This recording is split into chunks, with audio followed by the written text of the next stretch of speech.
할렐루야, 할렐루야. 이 아침 죄전을 찾으신 여러분들에게 하나님의 은혜와 평강이 함께 하시기를 축원합니다. 오늘 요나서 3장 하나님께서 요나에게 세컨드 기회를 주시는 거예요. 다시 한번 두 번째 기회를 주시는 거죠. 이 두 번째 기회라고 하는 건 우리가 인생을 살면서 놓치지 말아야 할 아주 중요한 찬스입니다. 사실 우리가 지금 예수 그리스도를 믿을 수 있는 것도 첫 번째 아담 이후에 두 번째 아담 되시는 예수 그리스도께서 하나님의 뜻에 순종하면서 온전히 하나님의 뜻을 감당하였기 때문에 우리가 구원의 길에 이르게 된 것이죠. 뿐만 아니라 모세도 마흔에 하나님께서 인생의 기회를 주셨지만 인간의 폭력으로, 인간의 혈기로 하려고 하다가 실패하고 80에 다시 한번 두 번째 기회를 얻는 거예요. 두 번째 기회를 놓치면 안 됩니다 라고 하는 거 여러분들이 꼭 잊지 마시고, 이 두 번째 기회, 여러분 우리가 이런 게 있습니다. 후반전의 반전이죠. 그런데 이거 뭐 두 번째 기회야 놓치겠어. 근데 두 번째 기회를 잡는 것도 너무 쉽지 않습니다. 힘이 듭니다. 그래서 저는 그렇게 말씀드리고 싶어요.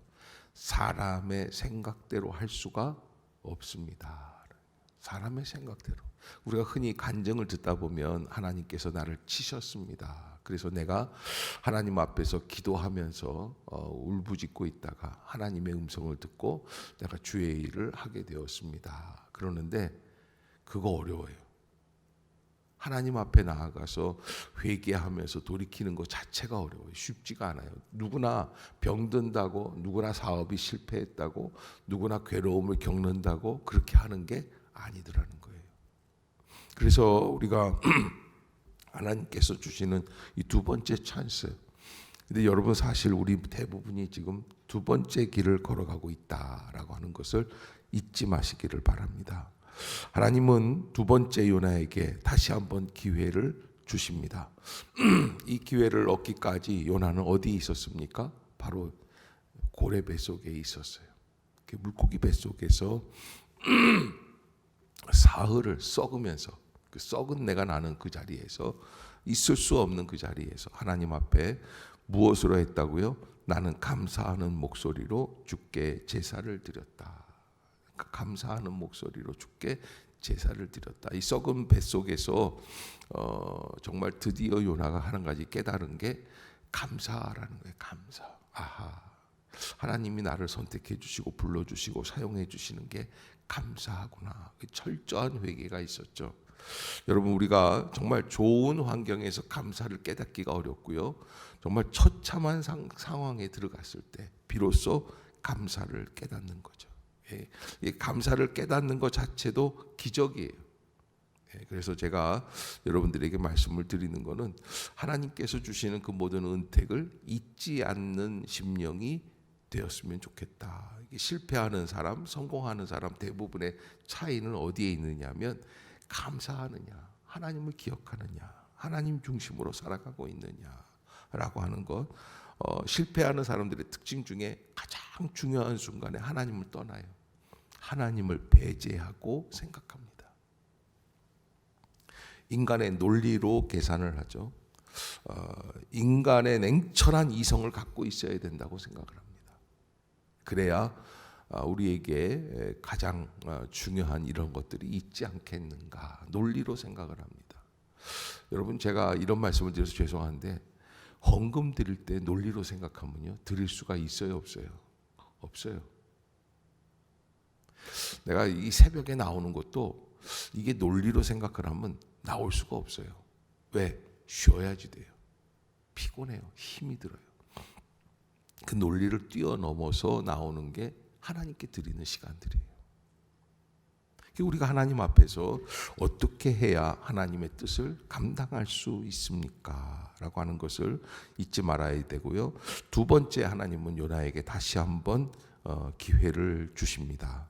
일어나 저 큰 성읍 니느웨로 가서 내가 내게 명한 바를 그들에게 선포하라. 일어나 저 큰 성읍 니느웨로 가서 내가 내게 명한 바를. 그러니까 여러분, 우리가 하나님 앞에서 전도한다든지 주의 사명을 감당할 때 잊지 말아야 될 것은 무엇입니까? 하나님이 내게 주신 말씀이 있다는 거예요.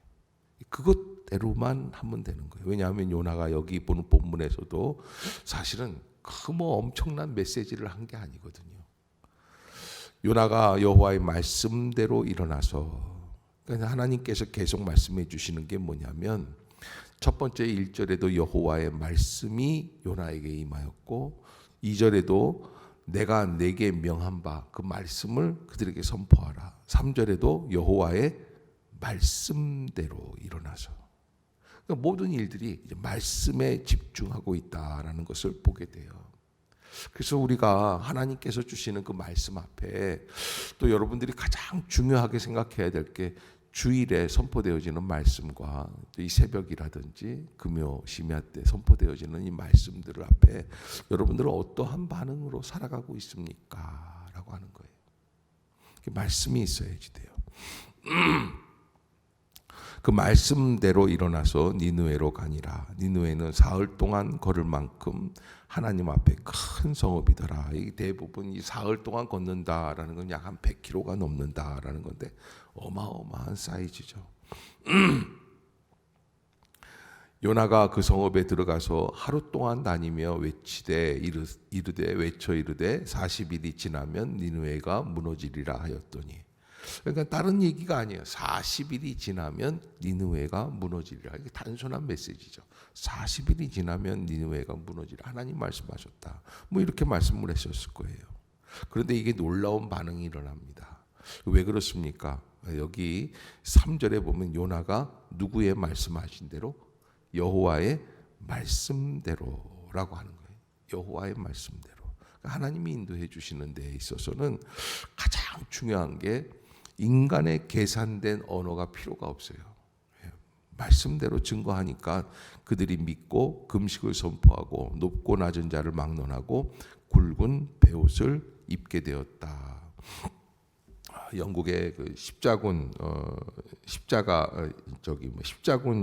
십자군이라고 하는 그 교단이 있어요. 그 성탄절 때 이제 그 불의 돕기에서 종을 치고 하는 그런 분들이죠.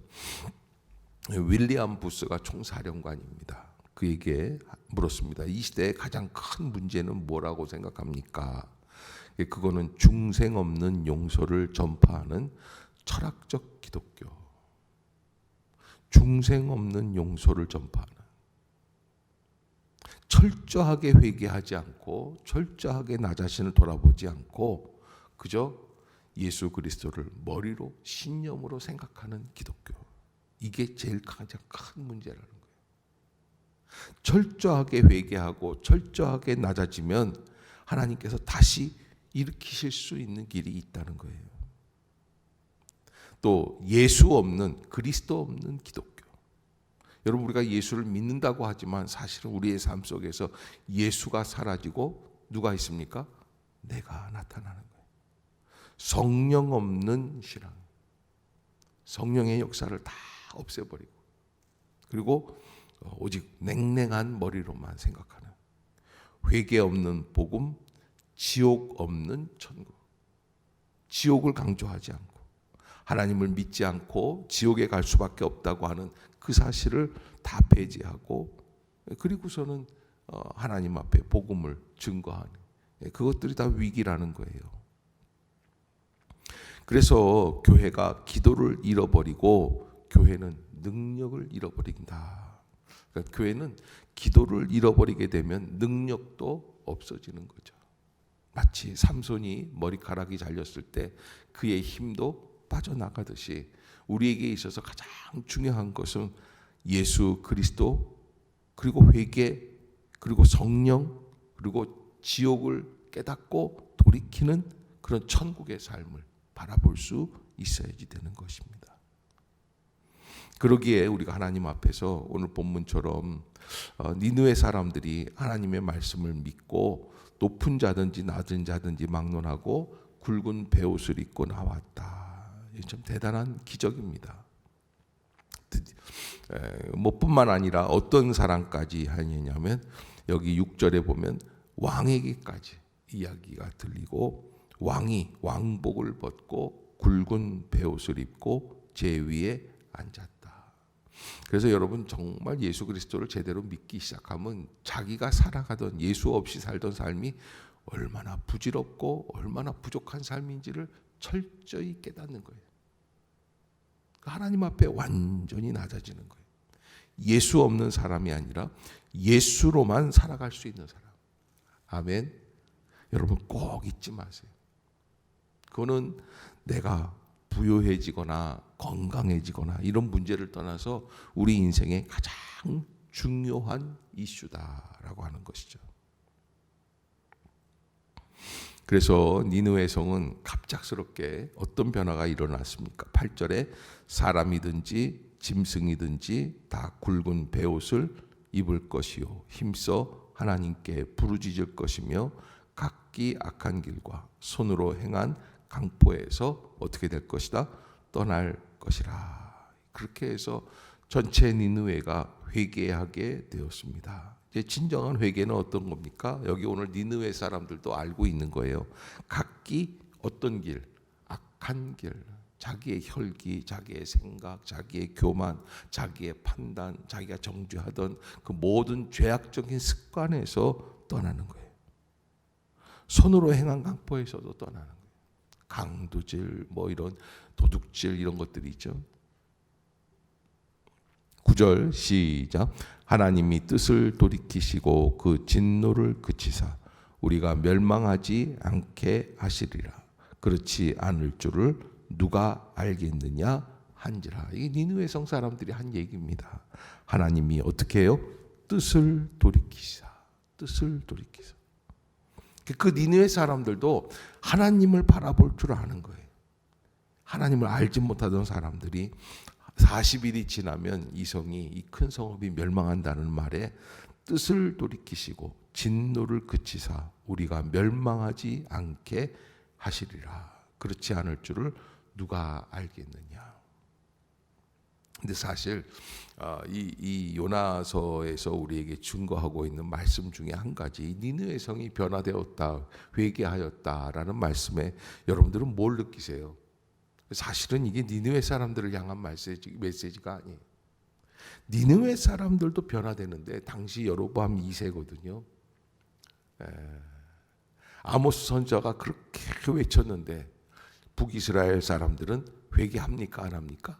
안 하는 거예요.